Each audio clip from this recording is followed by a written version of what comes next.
mendekati akhir tahun menjelang Natal dan Tahun Baru, serta tak mustahil juga setelahnya disambung dengan ibadah puasa, Presiden Prabowo berinisiatif untuk mengganti telur ayam yang selama ini disajikan dalam menu MBG dengan telur puyuh. Yang jadi pertanyaan kemudian adalah, sebenarnya seberapa hebatkah telur puyuh itu, khususnya dalam pemenuhan gizi anak? Apa benar bisa mengganti peran dari telur ayam? Dan yang lebih penting lagi, berapa batas aman mengkonsumsi telur puyuh perharinya? Berikut adalah keterangan yang saya temukan.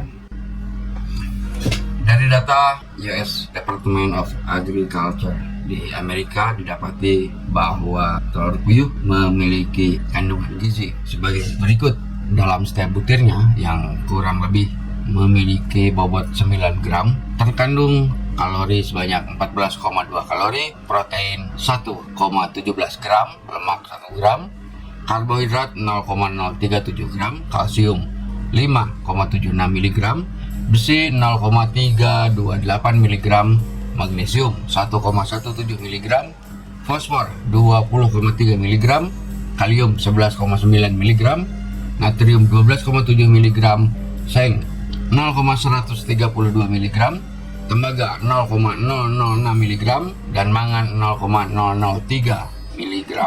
Sedangkan dari sisi manfaat, dari laman Infofed, majalah peternakan dan kesehatan hewan, didapati berdasar keterangan ahli gizi dari Universitas Pembangunan Nasional atau UPN Veteran Jakarta, Taufik Marius Man, SGZ, MGZ, MPD, menyebutkan bahwa telur puyuh memiliki beberapa keunggulan. Di antaranya, pertama, sama seperti telur ayam, telur puyuh tinggi protein. Satu porsi telur puyuh atau setara 5 butir mengandung 6 gram protein, yang ternyata sama banyak dengan 1 butir telur ayam.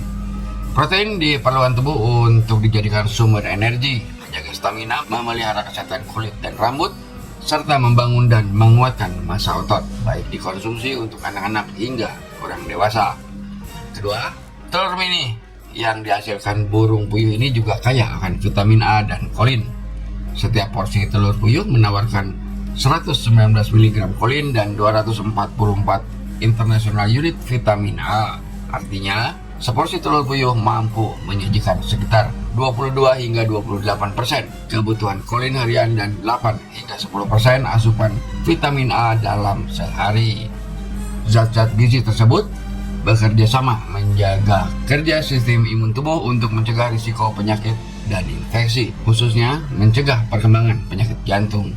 Vitamin A dan kolin juga berfungsi memelihara fungsi sistem saraf dan indera penglihatan.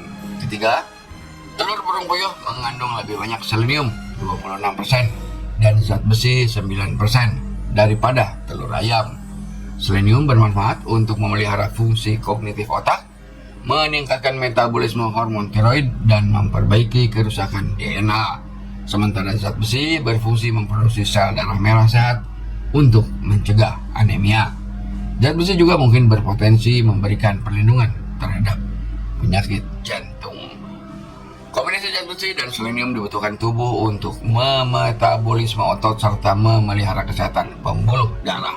Jadi, mulailah konsumsi telur puyuh karena memiliki manfaat yang baik bagi tubuh dan bisa diolah menjadi lauk pauk yang lezat.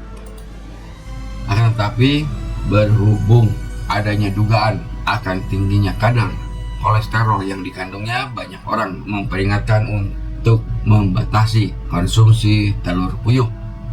Pertanyaan selanjutnya yaitu, berapa batas aman mengonsumsi telur puyuh? Dr. Dia Arum M. Gizi, konselor MPASI Feeding Terapi di Jakarta, mencatat bahwa porsi telur puyuh yang aman yaitu usia 6 hingga 8 bulan 5 butir per hari, usia 9 hingga 11 bulan 7 hingga 8 butir per hari, dan lebih dari 12 bulan 10 hingga 14 butir per hari.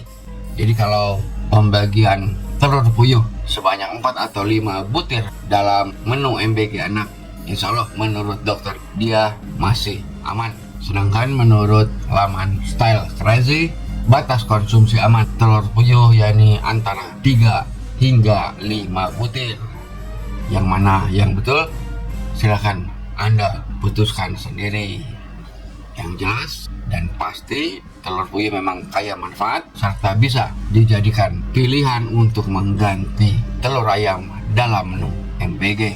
Tentu saja jika jumlahnya mencukupi.